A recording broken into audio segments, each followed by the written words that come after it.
What up and welcome to Rama Screen YouTube channel, and here's my review of Gareth Edwards' new movie, The Creator.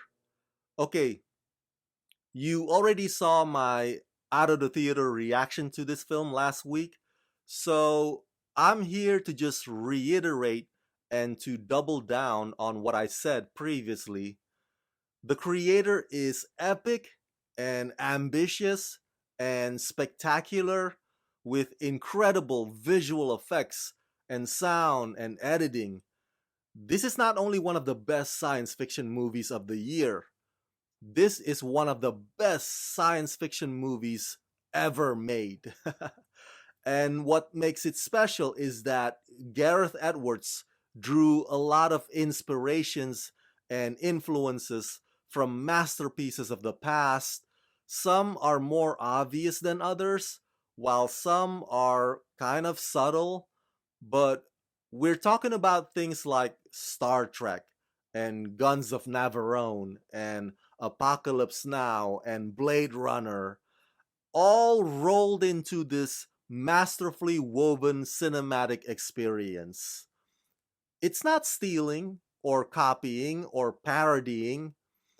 It's it's paying homage and emulating and acknowledging the fact that there's nothing original left anymore under the sun, so why not? Why not create something that is an amalgamation of films that are considered the best of the best out there?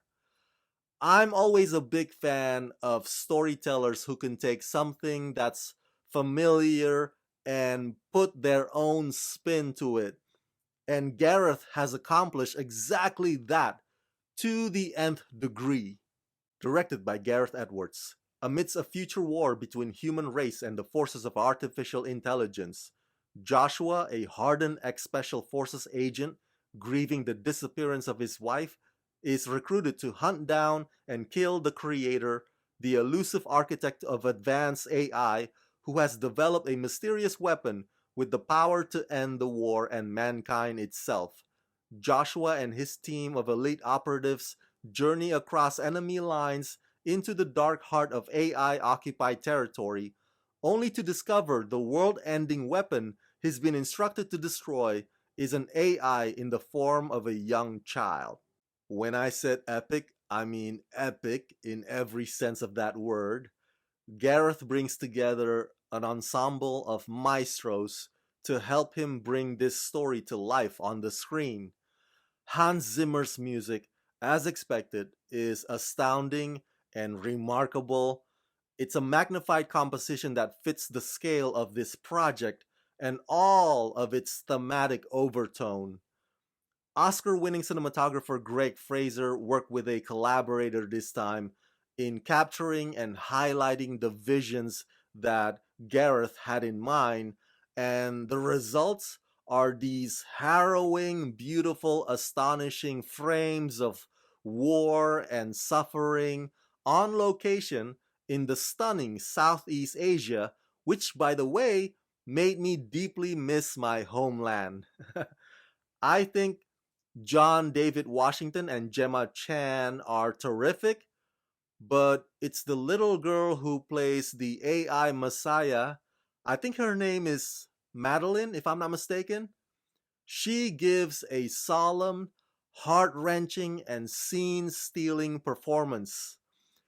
This film is not without its shortcomings, if you will, which is why I am just 1 point short of giving it a perfect score. One critique that I can think of is that the villain, played by Allison Janney, is a bit half baked.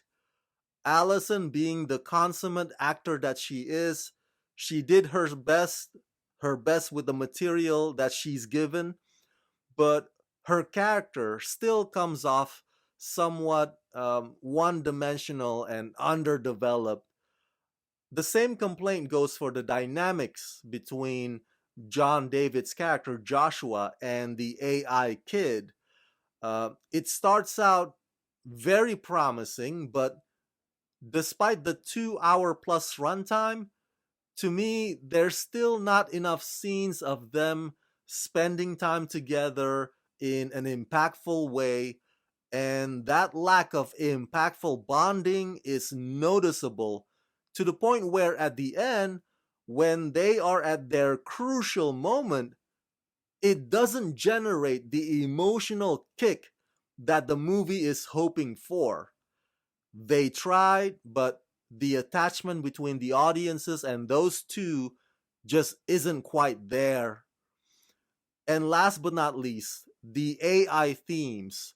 Well, if you're looking for some connection or some relevance to what's going on in the real world right now with the actor strike and the writer strike, you're not going to find it here in this film because the creator depicts AI as more of the victims and the humans are the aggressors, reminiscent of American military complex, hence the Apocalypse Now comparison. So, in terms of painting the AI as rebels fighting back and demanding freedom, that's the kind of underdog spirit that will resonate with audiences because it's the most basic, the most go to storytelling form of good versus evil. The nuances are not too deeply fleshed out. But in terms of how this film puts AI in a sympathetic light, well, that might be a bit out of step or out of touch with the public's current perception about AI. So, yeah, overall, I give the creator the rating of 4 out of 5. Look, despite all those valid and justifiable criticisms, I'd still highly recommend the creator because this is one of those cases where you'd have to see it to believe it. And this is why we go to the movies. So that's it. That's my review of The Creator. Smash that like button. Share this video with everyone you know. Share your thoughts in the comment section below. And as always, subscribe, subscribe, subscribe. Let's rock this.